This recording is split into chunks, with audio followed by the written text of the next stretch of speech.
Pues no solo yo pienso que las mamavans son anti-sexy, también Mark Zuckerberg, pero él sí puede hacer algo al respecto. Entonces, esta semana... Pero quería una minivan. Pues claro, es que si tienes 3 hijos...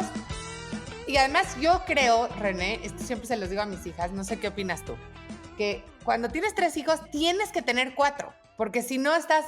O sea, la capacidad ociosa que tienes de la minivan me pone muy nerviosa. A ver, o sea, lo que tú te refieres al post de Zuckerberg en Instagram de la minivan Porsche que hizo, ¿verdad? Exacto. Entonces, como Mark Zuckerberg, el CEO de Facebook, quería una minivan, pero le parecía que todas eran muy anti-sexy, y si eres Mark Zuckerberg y quieres una minivan y no te gustan las que hay en el mercado, ¿qué haces? Pues vas con Porsche y le dices que te diseñen una, ¿no?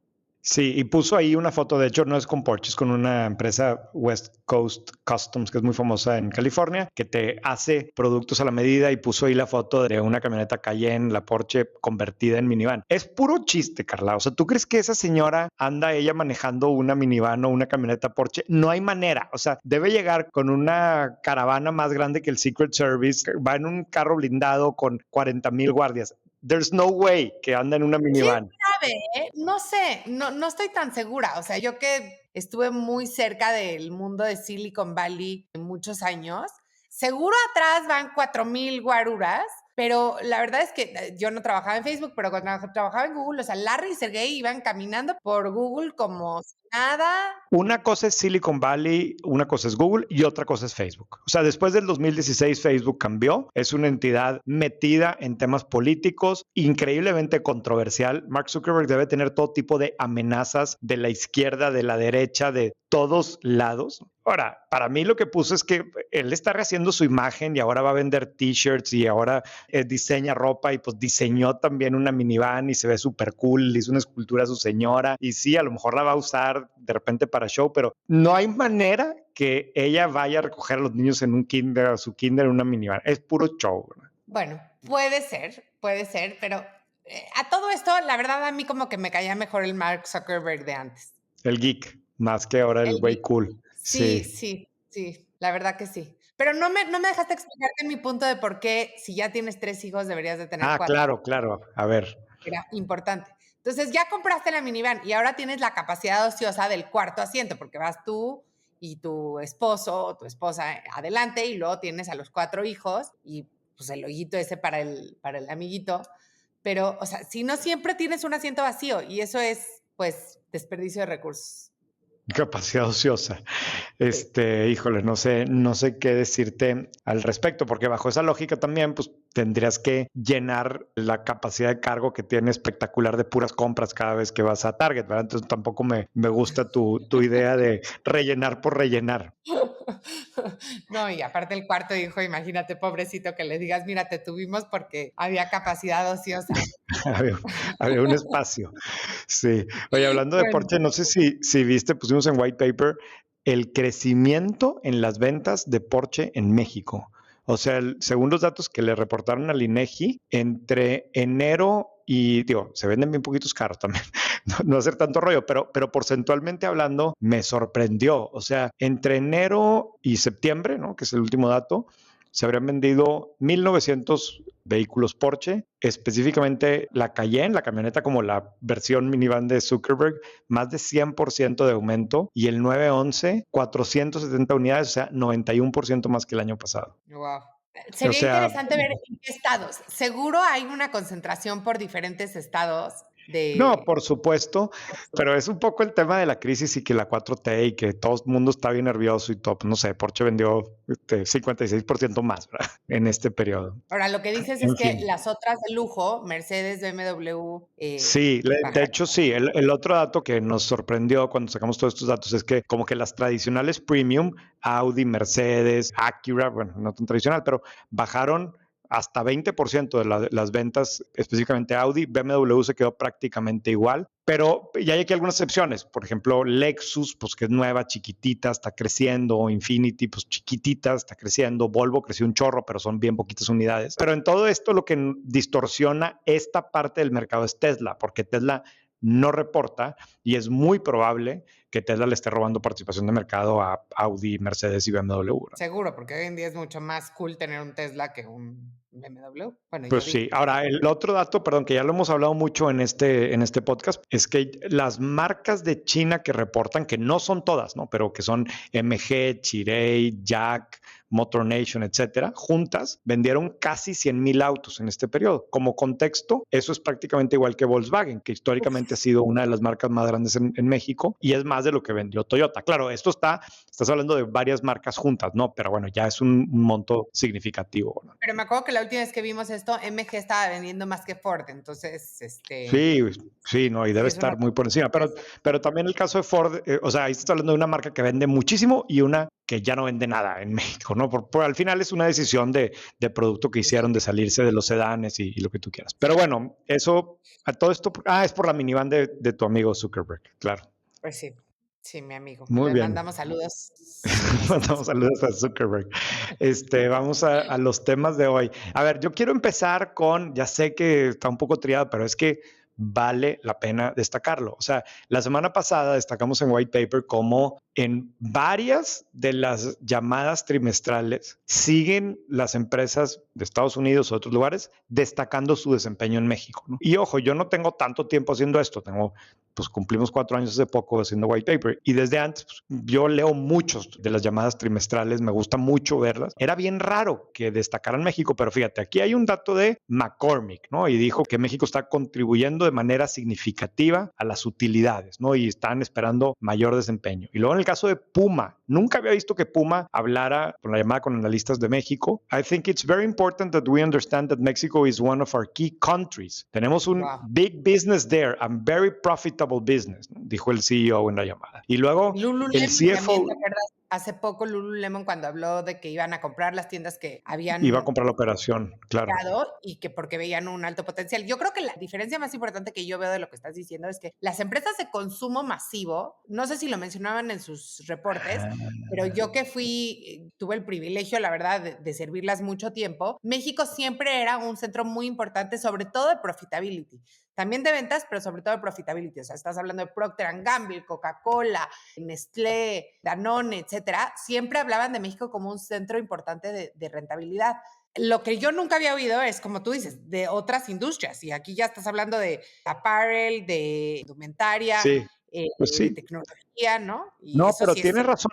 Sí, habla de la capacidad de consumo del mercado, ¿no? Y del tamaño del mercado. Incluso Nike, por ejemplo, que tuvo una llamada bastante negativa y un trimestre bastante feo, sí presumió que en la Ciudad de México, que la nueva tienda que abrieron de Nike y de Jordan está superando las expectativas de tráfico y de ventas. Far exceeded our plan. O sea, México ocupa un lugar importante y en ese sentido, esta semana también trascendió que Foxconn, que produce, que fabrica los microprocesadores de NVIDIA, eligió poner la fábrica más grande del mundo para este tipo de productos en México. Hasta el momento que estamos grabando esto no habían dicho dónde. Sí sabemos que hace algunos meses Foxconn compró un terreno grandotote, al parecer en Jalisco. Entonces, pues, es de suponer que a lo mejor va a ser ahí. Pero bueno, México, para efectos prácticos, sigue en el ojo de las principales empresas del mundo, ¿no? ¿Y será que, o sea, lo de Foxconn me parece importantísimo porque además sería como una gran muestra de todo el tema de nearshoring, ¿no? Porque había mucho nerviosismo alrededor de que los chips de todo el mundo se están produciendo en una región que puede ser geopolíticamente complicada, pero ojalá que no vaya a pasarle como a Tesla, que sí, pero ya no, pero ahora sí, pero no sé, pero etcétera, ¿no?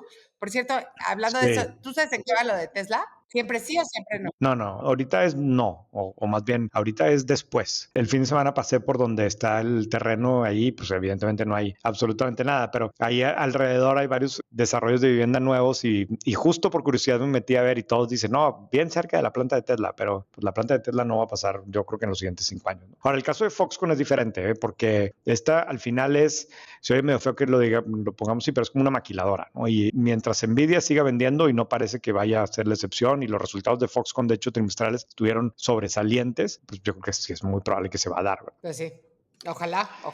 Y dijiste que en Jalisco. Pues parece que es Jalisco. A lo mejor para el momento que salga este podcast ya van a haber dicho, ¿no? Pero cuando lo estamos grabando hoy martes todavía no sabemos. Yo quería hablarte de una serie de noticias que salieron esta semana de las empresas de The Big Four o The Big Three, ¿no? De Amazon, de Facebook y de Google. Cada una por separado, pero creo que están bastante correlacionadas. La primera es que Google se estima que por primera vez el año que entra va a cruzar el umbral de tener menos del 50% del mercado de anuncios de search en el mundo, que es un hito muy importante. O sea, pensemos que Google tenía el 80% de los anuncios de search en el mercado cuando más arriba estaba, porque además eran los más efectivos, y principalmente todo lo que tiene que ver con retail media, que es los anuncios adentro de Amazon, adentro de Mercado Libre, adentro de diferentes marketplaces, y los cambios de hábito de la gente, que los chavos más jóvenes están haciendo muchas búsquedas que antes hacían en Google, las están haciendo en plataformas como TikTok. Ahí es donde yo ya me siento que soy de otra generación. Están haciendo que muchos de los presupuestos de search se vayan o para retail media o para empresas como TikTok. Yo creo que esto es bien importante porque Google, que pensamos en ella como esta gran empresa de tecnología, que sí lo es y que la verdad tienen productos sin los cuales yo no sé ya cómo viviríamos, como Maps, como Gmail, como Meet, o sea, hay muchísimos productos, pero realmente sigue siendo una empresa donde la gran mayoría de sus ingresos vienen de ingresos publicitarios, y la estrella y donde parecía que no tenían una competencia real era search, ¿no? Entonces, esto creo que puede cambiar incluso qué tanto invierte Google en sus productos adyacentes que nos hacen a todos la vida más fácil y que muchos de ellos son gratis, ¿no? Sí. Entonces, eso aunado con que Amazon, curiosamente, habló esta semana de que estaban empezando a cerrar, bueno, no empezando, que continúan cerrando estas tiendas Go, que son unas tiendas que... ¿Visitaste alguna vez alguna tienda Go? No, no me tocó. Es que la experiencia sí es mágica. O sea, haz de cuenta que tú entras y pones tu celular para entrar. O sea, hay como un torniquete, pones tu celular para entrar en tu cuenta de Amazon. Entonces ya identifica que entraste, identifica que eres Carla y que tienes esta cuenta de Amazon. Y es una pequeña tienda, imagínate como un pequeño Oxxo, con un poquito de comida preparada también, ¿no? Ensaladitas y sushis y sándwiches y así. Entonces agarras todo lo que quieras agarrar, así tu gansito, tu bebida, tu sándwich, tu sushi, y ya, te sales. No haces un self-checkout, no pasas por una caja, no te imprime un recibo, no nada. Te llega a tu mail o a tu cuenta de Amazon, Carla, te compraste un gansito, un café preparado y un sushi, ¿no? Y la verdad es que la experiencia sí era muy impactante. O sea, a mí me voló los sesos cuando entramos y salimos y no pagamos, o sea, claro que pagamos, pero no hubo cero fricción. Y están cerrando estas tiendas. Entonces, lo que parecía que iba a ser el futuro del retail, parece que ahora fue nada más un pequeño experimento. Y lo que es súper divertido de esta historia es que, según varias fuentes, que no sabemos qué tanto es verdad o no, pero parecería que sí, la verdad es que la tecnología no era tan guau como uno pensaba. O sea, porque uno decía, pero ¿cómo sabe que yo me saqué estas tres cosas? Y lo que se rumora es que lo que tenían esas pequeñas tiendas, que eran bastante chiquitas, es que tenían muchísimas cámaras, y entonces del otro lado de las cámaras no es que había inteligencia artificial que perfectamente sabía cuando tú tocaste por la temperatura de tu mano el gansito y lo soltaste y así, sino que lo que había era un cuarto de guerra, ¿no?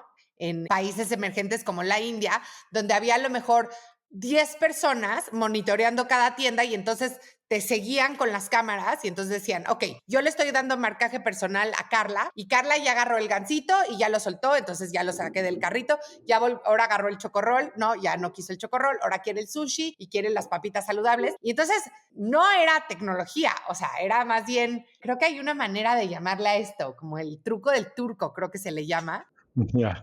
Y lo divertido es que dicen que muchas tiendas de retail, o sea, muchas cadenas de retail alrededor del mundo se asustaron tanto con esto que empezaron a invertir muchísimo dinero en temas de inteligencia artificial para tratar de emular esto que estaba pasando en Amazon, cuando Amazon realmente era un pequeño experimento, que además ya lo cerró y que nunca invirtió muchísimo dinero en ellos porque no era tecnología de verdad. Como si fuera una estrategia para hacerlos Para mal distraerlos. utilizar recursos, sí, distraer. Sí. Pues ya, yo leí sobre ese tema al respecto que el Sams en Estados Unidos, al revés, o sea, le está entrando más duro, pero a un formato, si tú quieres, un poco más tradicional, pero en donde ya no haya cajas al final porque tú mismo vas registrando las compras con la pistolita, ¿no? No sé si te ha tocado entrar a algunas de sucursales en Sí. Walmart en Estados Unidos que tienen la pistolita y tú ya, no es que llegues a hacer checkout al final tú solo, sino que mientras vas haciendo la compra lo vas registrando y luego ya al final solamente confirman. Entonces, digo, claramente hay algo Sí, lo de... cual a mí me choca porque siempre digo que nos están pasando más trabajo al cliente. Sí, claro, claro. Digo, ponte a pensar, digo, no nos tocó a ti y a mí, pero se supone que antes, pues tú llegabas a la tienda con el dependiente y le pedías las cosas y te las daba, ¿no? Luego Sí, hoy tú haces el picking y ahora también el checkout, el ¿no? cobro. En Zara, no sé En si has ido a fin, Zara últimamente. En Zara hay un no. sistema de self-checkout Carla, bastante yo más. todo compro online, todo. Esto que traigo, yo hago mi checkout online, todo. Tú haces todo tu trabajo. No, pero ahí sí te hacen el picking. Pero en Zara en las nuevas tiendas, hay un tema de self-checkout, pero la verdad está mucho más avanzado que los típicos cajas que tú tienes que ir escaneando artículo por artículo. Hay como unas canastas grandotas, ahí avientas todo lo que compraste y detecta todo lo que tienes y ya te dice, a ver, son 7 prendas y luego ya te dice, desármalas y ya. Bueno, en fin. Entonces sigue habiendo una dinámica muy interesante entre Amazon, Facebook y Google.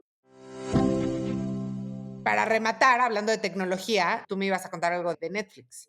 Ah, sí, lo que discutimos el otro día del tamaño del archivo de Netflix, un artículo súper completo del New York Times, hacer así algunos cálculos, ¿no? Pero si te sentaras a ver el archivo actual de contenido original de Netflix, lo producido por ellos, te tomaría 3 años y medio sin parar ver toda la biblioteca. Si duermes 8 horas diarias, te tomaría 5 años y medio. Y si fuera un tema de consumo normal, o sea, que trabajas y duermes, o más bien, si consumes 3 horas de tele, te tomaría 29 años. O sea, que es una locura lo que han desarrollado de contenido alrededor del mundo. Pero está interesante el análisis porque compara cómo las principales plataformas de streaming con las que compite o con las que creemos que compite directamente Netflix, realmente son parte de algo más, ¿no? O sea, dice, oye, pues para Amazon Prime o para Apple TV Plus, esos son como complementos corporativos, ¿no? Mientras que Peacock, Disney Plus son extensiones de Legacy Media y entonces Netflix juega con otras reglas, ¿no? Pero bueno, me pareció interesante. Ahora, tú dices, esto es puro rollo de PR, ¿verdad? Yo creo que es puro rollo de PR. Hace 2, 3 semanas vimos un push enorme de que YouTube era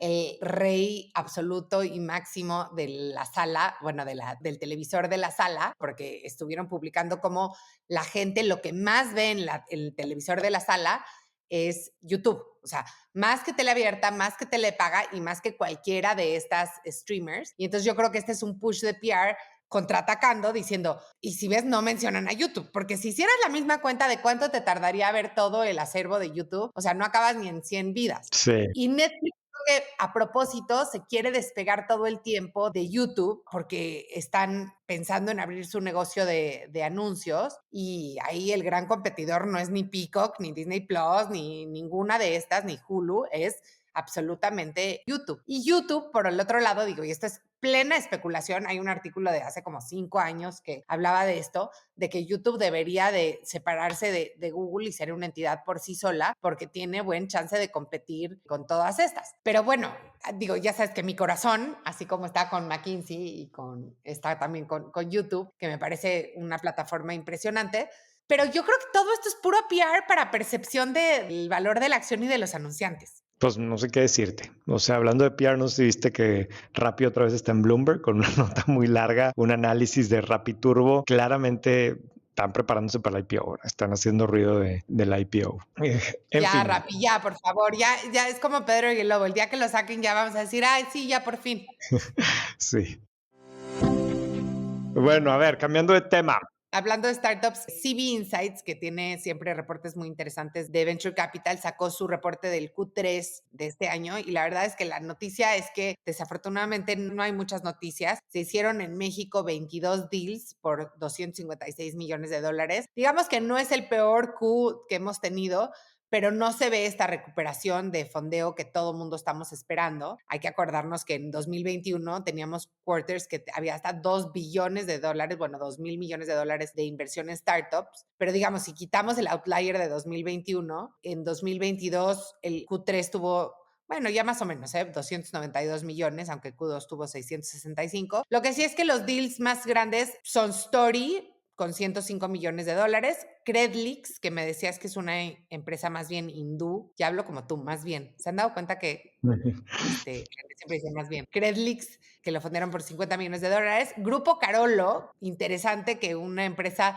muy tradicional, en una industria muy tradicional de justo restaurantes, recibió 30 millones de dólares y es la tercera transacción más grande del de trimestre. México en este trimestre. Y luego otra cosa interesante es que la transacción más grande de Chile fue Wild Foods con 25 millones de dólares, pero fue fondeada por un fondo mexicano, por Glisco Partners. Entonces, bueno, ahí también creo que esas son las noticias más relevantes de este Q de Private Equity y Venture Capital en México. Muy bien.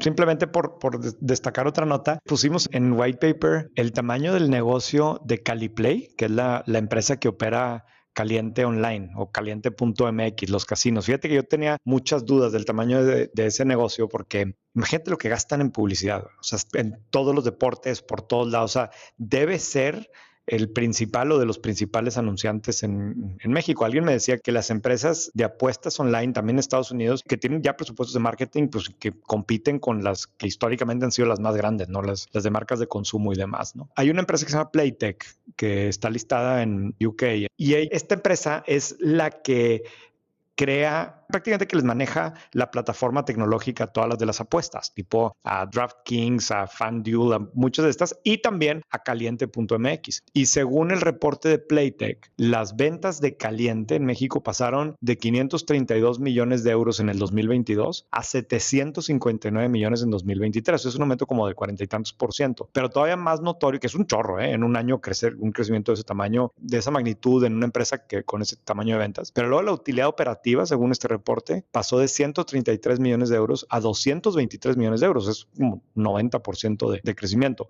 Está clarísimo que el mercado mexicano, así como hablamos para otras empresas, está creciendo a unas tasas muy, muy significativas en temas de juego y particularmente, como eso sí es lo que está pasando en todo el mundo, en la parte de juego online, ¿no? De apuestas online. A mí el tema de apuestas online me da tantos sentimientos encontrados porque digo, es un negocio obviamente muy interesante, pero no sé si tengan las mismas salvaguardas que tienen los casinos físicos para los menores de edad, ¿no? Sí, a mí, yo justo hablé con una persona sobre este tema la semana pasada, que está en la industria, y me decía que sí hay diferencias. O sea, que sí los jugadores más grandes, que están mucho más fiscalizados y que están más en la mira de todo mundo, sí tienen temas de KYC bastante sofisticados y que de alguna manera lo controlan mucho mejor, pero que en este espacio operan muchas marcas de otros lugares en espacios grises y que ahí es donde sí está creciendo muchísimo el tema de chavitos jugando, ¿no? Ahora, pues digo, ese no es el único problema con esto, pero al final ya hay también información de cómo está creciendo esto en Estados Unidos. Desde la perspectiva de negocio, es evidente que aquí hay incluso negocio como entretenimiento, ¿no? Porque al final del día yo creo que en algún momento les competirán a las de streaming y demás. Aquí hay una industria que está creciendo de manera muy significativa, ¿verdad? Pues sí. Bueno, ¿y cuál es la duda de la semana? Vamos a la duda de la semana. Yo tengo una duda de la semana, porque en las últimas semanas tú y yo hemos estado platicando mucho de OpenAI.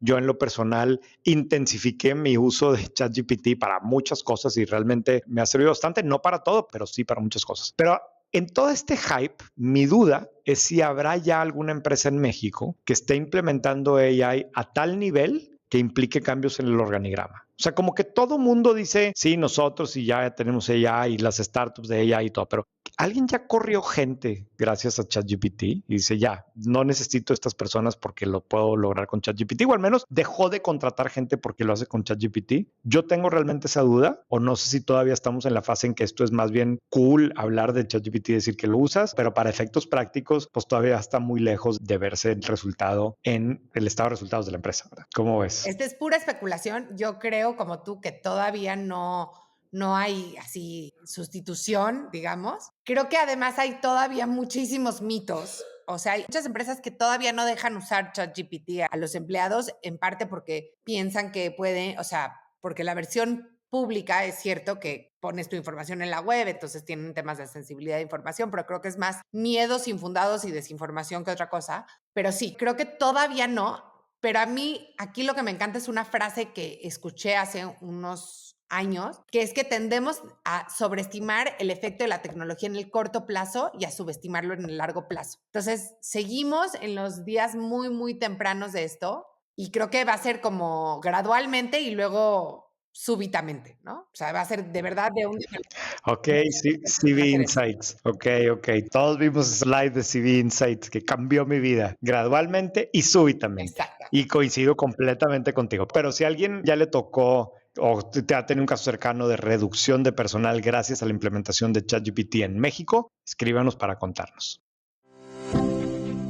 Bueno, pues hoy tenemos a un invitado en White Paper 10. Tenemos a Eduardo Asaf, que es socio de McKinsey México. Y queríamos platicar con él porque hace unas semanas estuve en un evento donde él presentó un estudio muy interesante que hizo McKinsey comparando las empresas controladas por familias y las empresas no controladas por familias. Y dado que en México es tan relevante el tema de empresas familiares, queríamos platicar con él y que nos platicara qué encontró en este estudio y algunas cosas que nos sorprendieron, ¿no? Entonces, bienvenido, Eduardo. Muchísimas gracias, Carla, René, muchas gracias por el espacio. Y sí, como tú dices, este es un tema que a mí me apasiona muchísimo, creo que es súper relevante para México, ahorita vamos a platicar un poco por qué, y donde hay muchas cosas que aprender y muchas lecciones que creo que empresas familiares exitosas nos han dejado y de las cuales podemos replicar muchas cosas. Oye, pero a ver, y déjame primero empezar preguntándote, ¿cómo definen ustedes qué es una empresa familiar? Porque uno pensaría que a lo mejor es solamente las empresas que son privadas, pero entiendo que no hicieron ese corte por privado y público, sí. No, a ver, esa es la primera pregunta que nos hicimos y en realidad hay muchas maneras de cortarlo y no hay una definición completamente específica. Sin embargo, lo que nosotros dijimos es, primero que nada, no es tamaño, ni tampoco es si son públicas o privadas,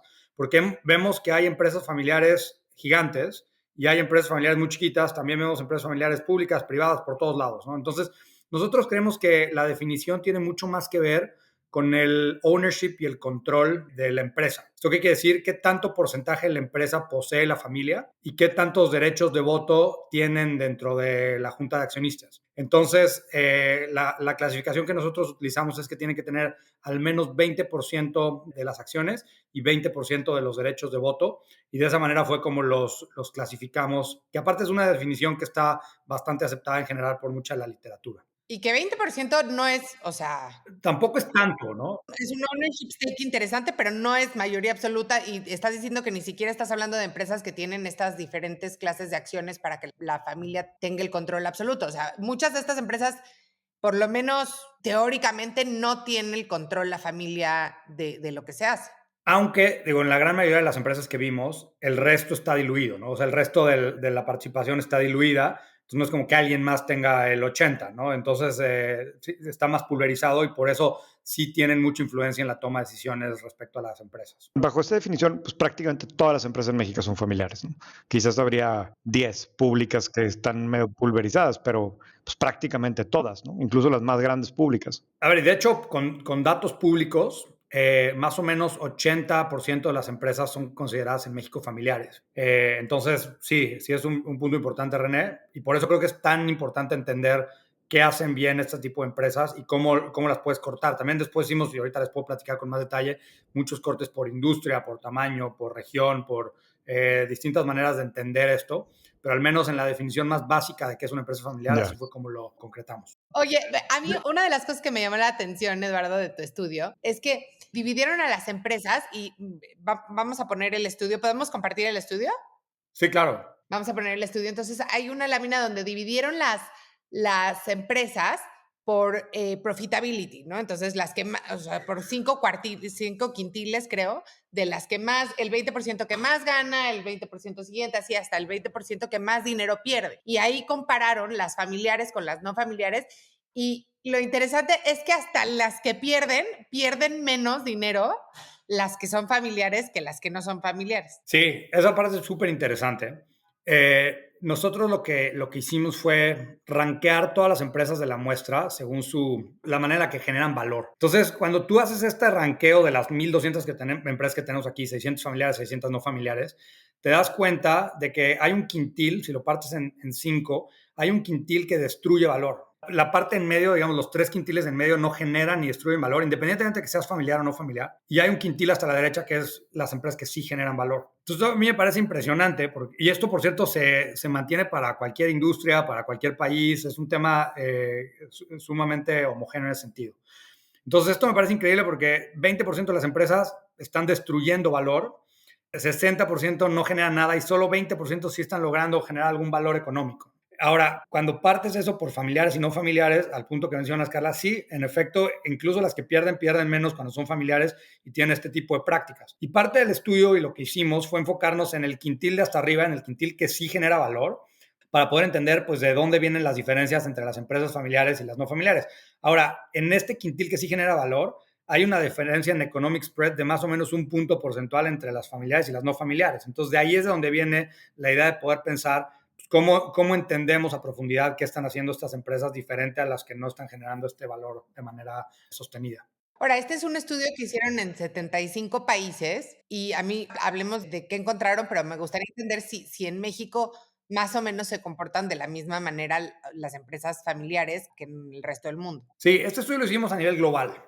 Y la pregunta que nos hacíamos, nosotros lo que hemos hecho a nivel McKinsey principalmente durante mucho tiempo tiene que ver con cómo ayudar a empresas familiares a temas de sucesión, temas de gobernanza, algunas de estas cosas que son muy específicas y muy importantes para las empresas. Sin embargo, lo que dijimos es cómo también podemos entender cómo generan valor las empresas familiares. Y entonces lo que dijimos es, bueno, pues hagamos un estudio muy completo, con una parte analítica, con una parte cualitativa, etcétera, para poder entender de dónde proviene este valor diferenciado de empresas familiares. Lo que hicimos fue un estudio analítico para 600 empresas familiares, 600 no familiares, de manera que pudiéramos contrastar los resultados de unas y otras. Hicimos una encuesta con también más o menos 600, 700 empresas y además hicimos muchas entrevistas, como alrededor de 50 entrevistas con directores generales de empresas familiares globales. Y esto lo hicimos en 75 países, 10 industrias, empresas que van desde 5 millones de dólares hasta más de 100 billion en ingresos, por eso les decía que el tamaño no necesariamente representa un corte importante, y también empresas que llevan desde 3 años hasta más de 100 años de existir, ¿no? Entonces la idea era tener una muestra muy amplia con la cual pudiéramos hacer muchos cortes hacia adelante. Y a tu pregunta concreta, mucho de lo que encontramos, la gran mayoría, se replica bastante bien para México y los resultados se mantienen. Un par de datos que creo que son importantes y que escuchamos por todos lados: más o menos el 70% del PIB mundial viene de empresas familiares y el 60% de los empleos vienen de empresas familiares. En México es un poco más alto incluso, ¿no? En México es más o menos un 80% del PIB y 70% de los empleos aproximadamente. Entonces, sí se replica lo que encontramos y ahorita les puedo platicar con más detalle, evidentemente. Cuéntanos cuáles son las 3 cosas más interesantes que encontraron, ¿no? A ver, les platico 3 cosas sumamente importantes. La primera es que, en efecto, hay mucha literatura sobre esto. Las empresas familiares tienen un outperformance relacionado con las empresas no familiares. De esto hay mucha literatura, se escucha por todos lados que si realmente lo hacen o no lo hacen. Y el primer finding es que sí, las empresas familiares se desempeñan mejor que las empresas no familiares. ¿En qué métrica? ¿En económica, creación de valor? La mayor parte de la literatura habla principalmente en métricas relacionadas con desempeño de la acción, que la acción de una empresa familiar se comporta mejor que la acción de una empresa no familiar. Lo que nosotros pensamos es que ese no necesariamente es una buena manera de pensar, de entender el desempeño de una empresa. Entonces nosotros nos metimos a entender más bien lo que nosotros llamamos economic profit. Economic profit es ROIC menos WACC multiplicado por capital invertido. ¿Esto qué quiere decir? ROIC es el retorno sobre tus inversiones, WACC es el costo de tu capital y, pues, y eso lo multiplicas por el capital que estás invirtiendo. Cuando te fijas en esa ecuación, las empresas familiares tienen más o menos un 16% de diferencia en su desempeño respecto a las no familiares. Ahora, ¿cuál es el problema con esta métrica? Que tienes multiplicado el capital invertido. Entonces, empresas más grandes tienden a tener un mejor desempeño en esta métrica que empresas más chicas porque tienen mayor capital para invertir. Entonces, cuando solamente te fijas en el spread de ROIC menos WACC para estas empresas, la diferencia entre empresas familiares y empresas no familiares es de 33%. Entonces, aquí es donde realmente nos dimos cuenta de que hay una diferencia gigantesca entre el desempeño de empresas familiares y empresas no familiares en una medida que sí es realmente comparable, ¿no? Este spread entre ROIC menos WACC. Entonces, para mí ese es un finding importantísimo, que sí en realidad hay un desempeño muy superior en empresas familiares respecto al resto. Segundo finding importante, hay una receta que están siguiendo estas empresas familiares respecto a las que no lo están siguiendo. Entonces, partimos la muestra para poder entender qué hacen consistentemente las empresas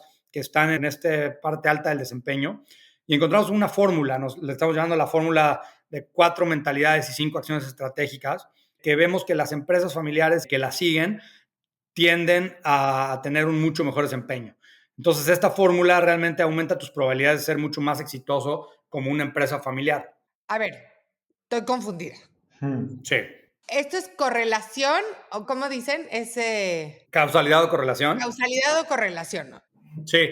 A ver, aquí sí, lo que vimos es que en esta muestra, cuando nosotros partimos de manera analítica el desempeño con esta fórmula que acabo de describir para estas empresas y después contrastas por otras características financieras, cualitativas, etcétera, de las empresas, hay una correlación muy alta entre todos estos, entre este 4 más 5, estas 4 mentalidades, 5 acciones estratégicas y el desempeño que están teniendo.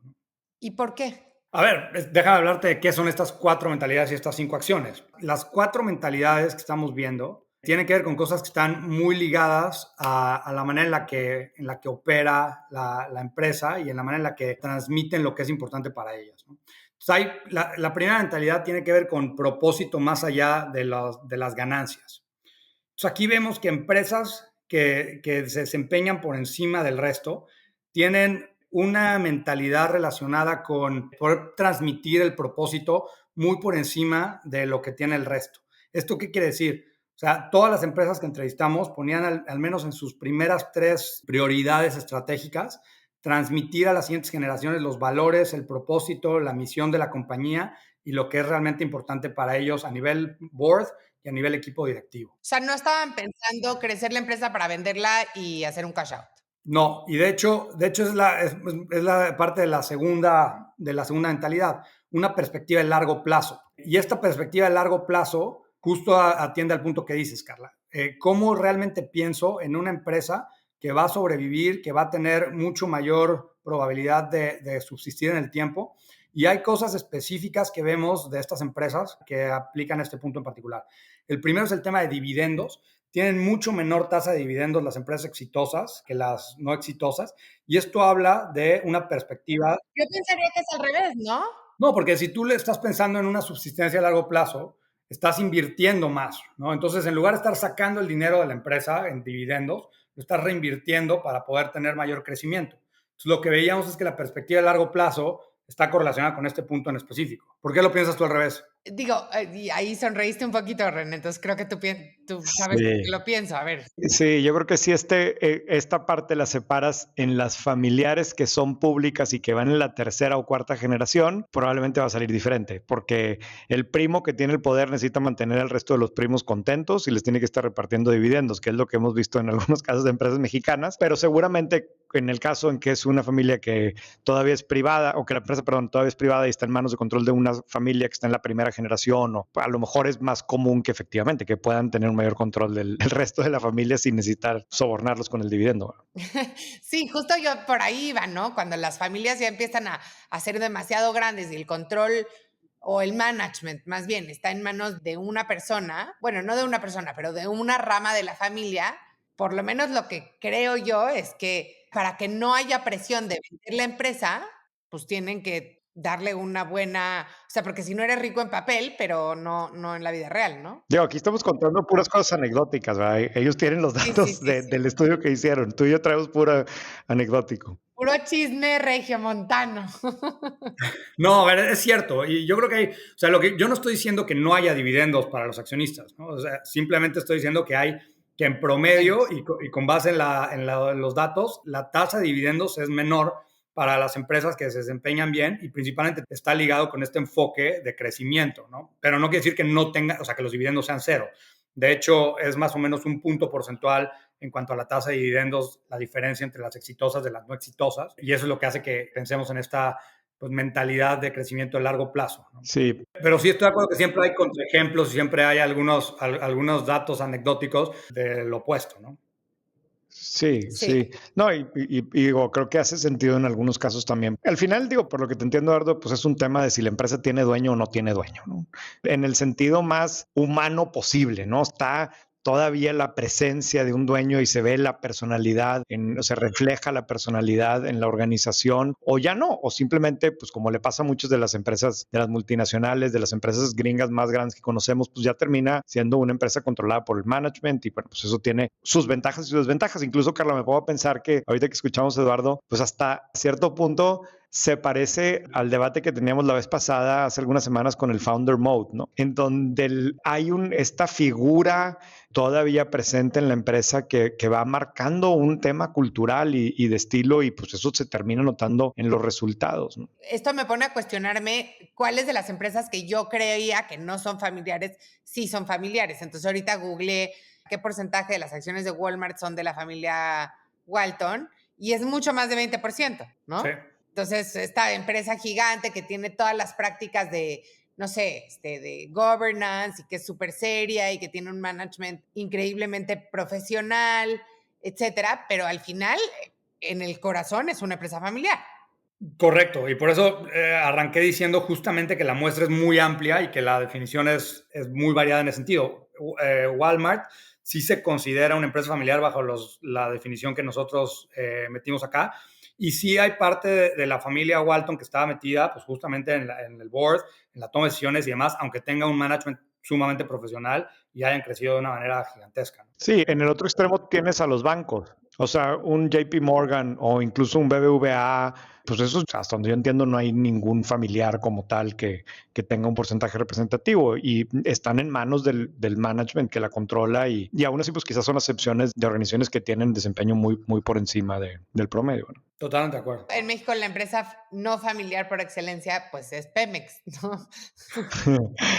Bueno, depende cómo la veas. Esas son muchas familias. Y entonces, a ver, hablabas de los mindsets que ya hablamos de propósito, perspectiva de largo plazo y cómo ser cuidadosos en todos los temas financieros. Y sí, claro, me están viniendo a la mente anécdotas, como tú decías, René, de que de casos donde esto no ha sido cierto. Pero hablan mucho también de que toman las decisiones de manera más eficiente. Y me encantaría que nos expliques un poquitito de eso. Sí, y déjame, antes de entrar a esto, el tema de cuidado financiero, un dato bien importante, el net debt to equity ratio de las empresas familiares exitosas es sumamente menor que la del resto, ¿no? Entonces, esta parte, cuando te metes a los datos, quiere decir que las empresas familiares exitosas estaban mucho menor endeudadas y mucho más preparadas para una crisis, para cualquier reto que pudieran haber enfrentado, ¿no? Entonces, esta parte creo que es sumamente importante. Ahora, en particular, el punto de toma de decisiones, y esto también puede ser medio controversial. Vimos, digamos, dos situaciones. Hay una situación en la cual las decisiones de la empresa familiar se toman de manera súper estructurada, con un mandato, con un liderazgo muy concreto pues, de la familia que está a cargo, ¿no? Entonces, la mayor parte de las empresas exitosas vimos que hablaban de una toma de decisión muy eficiente, en donde la mayor parte de la familia que está involucrada en la empresa transmite los derechos de decisión al liderazgo y se hace una toma de decisión muy eficiente. Ahora hay un contraejemplo, ¿no? Porque también hemos escuchado y sabido de muchas empresas familiares donde está involucrado distintas partes de la familia y tomar decisiones es sumamente complicado, ¿no? Entonces, aquí lo que vemos es que aquellas que logran realmente poder ponerse de acuerdo y tener este mandato hacia ciertas personas son las que tienen un desempeño aún mayor, ¿no? Pero esta parte, como les digo, es controversial y puede haber algunos contraejemplos relacionados con familias específicas donde la toma de decisiones ha sido muy complicada en la empresa en sí misma. Sí, esas son las que seguramente están en el imaginario colectivo, ¿no? Son las que más resuenan, ¿no? Porque son las que tienen más resonancia. Oye, y no sé si vieron, o sea, ¿hay alguna diferencia entre las que se empeñan en que sean los miembros de la familia, los que sean los directores, y las que deciden hacer una búsqueda más extensa? Digo, estoy pensando obviamente, en la serie de Succession, ¿no? Que a lo mejor es una tontería, pero por algo nos volvió locos a todos, ¿no? Sí, a ver, esa es una pregunta súper importante y principalmente de empresas que van de primera, segunda generación. Es una pregunta que el fundador se está haciendo, ¿no? ¿Le debería de transmitir esto a mis hijos o debería de buscar un management profesional? Y algo que yo he escuchado mucho y que creo que es una manera un poco muy pragmática de verlo es, oye, cuando estás pensando en esto, si le pides a una agencia de talento, a cualquier empresa que se dedique a headhunting, que te traiga los 5 mejores candidatos para ser CEO de tu empresa, los entrevistas y luego contrastas a tu hijo, tus hijos, tu hija contra estas 5 personas, ¿realmente están al nivel de estas 5 personas o no? Me parece que es un test muy ácido que hacer, pero que realmente te pone a pensar si es un tema de quiero que mi hijo o mi hija esté metido en esta empresa o si realmente hay un tema de habilidades y de desempeño que está ligado a eso. No es una pregunta que tenga una respuesta muy clara, porque creo que tiene que haber muchos elementos para que esto sea exitoso, ¿no? Lo primero es que tiene que haber una siguiente generación motivada, capaz, preparada y con ganas de seguir. Y lo siguiente es que también pues, tienes que estar seguro de que la sucesión se puede dar en términos favorables si decides ir con un miembro de la familia. Obviamente hay pros y contras de cada uno de los modelos, pero creo que es muy específico a cada empresa y tampoco hay una respuesta concreta que sea la correcta, sino simplemente creo que depende mucho de las circunstancias de cada empresa y de la situación familiar de la misma. Siempre te puede pasar además como Succession, ¿no? Que se vuelve un desastre al final. Y es lo que nos da Sí, material para los medios. sí. Exacto. Digo, lo que sí es cierto, y creo que tú lo has dicho varias veces, René, es que puede ser que en todas las demás áreas le gane un management profesional, puede ser, no digo que sea cierto siempre, a alguien de la familia, en lo que nunca le va a poder ganar es en el commitment que tiene para con la empresa, ¿no? Y eso pues también tiene valor. Es que no sé, Carla, yo creo que ni siquiera ahí, ¿verdad? O sea, es lo esperado, pero no significa que el otro no vaya a funcionar nunca, ¿no? Y lo puedes ver con casos en donde el Jamie Dimon no es el dueño de JP Morgan, pero es el dueño, güey, para efectos morales y de autoridad y personifica el banco, ¿no? Y claro, que este estudio seguramente demuestra es que esos son más Todas bien esas las excepciones, ¿no? Pero seguramente también tenemos muchos casos cercanos en donde pues una empresa está bajo el control de la familia, pero ya la familia no le aporta nada. Lo interesante es que cuando lo juntas toda la información, o al menos de lo que puedo leer aquí del análisis que hizo McKinsey, es que efectivamente parece confirmarse que tienen mejor desempeño las empresas que siguen estando bajo el control de una familia, que yo creo que en México son más del 80%. Se ven con el 80% si pones a las multinacionales, pero si son solamente las mexicanas, pues son todas, ¿no? O sea, no se me viene a la mente fuera de dos ninguna otra de las públicas que realmente ya esté tan pulverizada como para que ni una familia tenga el 2%, ¿no? No sé. Sí. Está interesante. Sí, sí me gusta. Yo creo que sí nos van a mandar mensajes. Oye, ¿y cuál es el error más común que cometen las empresas familiares? A ver, errores hay bastantes. Yo creo que en la parte de sucesión es donde hay muchas. No tener una planeación correcta de la parte de sucesión creo que suele ser un error muy típico y lo vemos mucho en empresas en México. Pero también hay algunas cosas relacionadas y esto está más bien pensado con las 5 estrategias que veíamos como parte complementaria de este estudio. Hay 5 temas que vemos que las que lo hacen bien lo hacen demasiado bien y los ayuda a ser sobresalientes. Hay un tema de diversificación de portafolio. Entonces, ¿qué no hacen las empresas? Hay muchas empresas que dicen, yo hago algo bien y de ahí no me voy a mover, pero vemos que las empresas que logran diversificarse y pasar mucha parte de su actividad core hacia negocios adyacentes y hacia otro tipo de industrias, de temas, empiezan a diversificarse y tener mucho mayor probabilidad de éxito. Hay otra parte que tiene que ver con la manera en la que hacen la asignación de recursos entre distintas unidades de negocio, entre distintas geografías. Las que son más ágiles en mover recursos les suele ir mucho mejor que al resto. Después hay un tema de capital, de eficiencia de capital y de excelencia operativa, que creo que vemos que hay mucha diferencia entre aquellas que lo logran hacer bien. Y de hecho aquí vemos que, por ejemplo, las empresas más jóvenes suelen ser muy buenos inversionistas con su capital y empiezan después, conforme van creciendo y conforme van madurando, a ser mejores operadores, ¿no? Entonces aquí vemos que en la medida en la que la operación vaya sofisticándose y te vuelvas un mejor operador, realmente puedes tener un desempeño sobresaliente. Y obviamente los temas de talento. Muchas veces en las empresas familiares, sobre todo las más pequeñas, vemos que no hay una inversión tan grande en traer talento, en atraer y desarrollar talento. Y aquí vemos que aquellas que de manera propositiva piensan en atraer, en formar a la gente y en tener a su siguiente nivel de líderes en la empresa, realmente lo hacen de manera muy favorable, ¿no? Entonces, esta parte creo que es sumamente importante para todas las empresas mexicanas. También vemos muchos ejemplos de la empresa donde quiere cortar esquinas y traerse talento no tan bueno para que no le salga tan caro y al final esto acaba pegándote mucho en el desempeño de mediano y largo plazo, ¿no? Entonces, esta parte creo que es sumamente importante también. Pues sí. Una última pregunta, Eduardo. ¿Vieron algunas particularidades o diferencias de las empresas familiares en México que del resto del mundo? Así cosas que dijeras, esto sí es diferente en México, o la verdad es que no somos tan distintos. La verdad es que no somos tan distintos y cortamos por todo tipo de geografías, a nivel industria, por todos los cortes que se puedan imaginar. Y no somos tan distintos, ¿no? Muchas veces creemos que sí vamos a ser distintos por muchas razones, pero al final la data no nos hace tan distintos, la receta aplica de todas maneras y los aprendizajes creo que son relevantes de igual forma. Buenísimo, pues no sé si tú tengas alguna otra pregunta, René. No, hombre, está muy bueno. Yo creo que sí nos van a pedir la presentación para tenerla ahí disponible. Mil gracias, Eduardo. Esto es justo el tipo de información que a la audiencia de White Paper le sirve. No, muchísimas gracias a ustedes. Me dio mucho gusto platicar. Gracias. La recomendación de esta semana es un capítulo que justo escuché ayer que está bastante divertido, cortito, bien cortito, de este podcast que se llama Planet Money. No sé si tú lo has escuchado o no. Planet Money es bien divertido. La verdad es que tiene muchos episodios que los temas pues, como que ni al caso o no me interesaron mucho, pero este sí se me hizo muy simpático y es que no sé si te ha tocado ver, seguramente sí, los anuncios de los abogados en Estados Unidos. Normalmente salen en los segmentos de anuncios locales, ¿no? Y quien ve la NFL... Si te caíste con una cáscara de plátano y te rompiste el fémur, podemos conseguirte dinero, ¿no?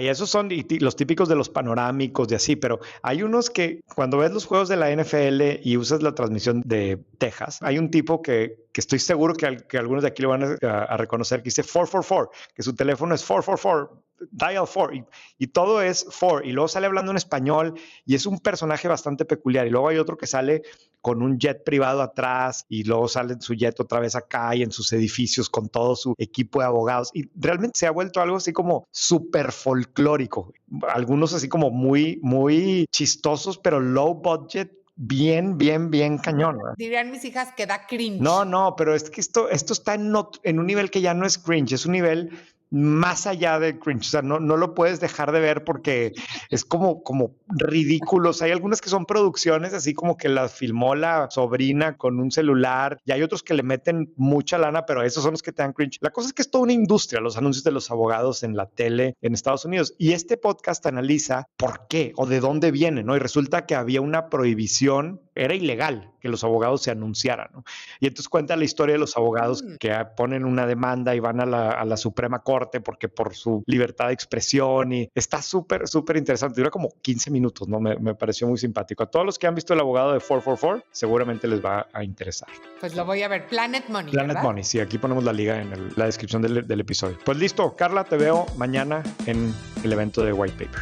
Sí, si están oyendo esto el miércoles o el jueves en la mañana, quizás todavía hay. No, ya no hay. Quedaban como 10 boletos. No, ya no hay. Ya se me acabaron. Muy bien. Mil gracias. Seguimos en contacto.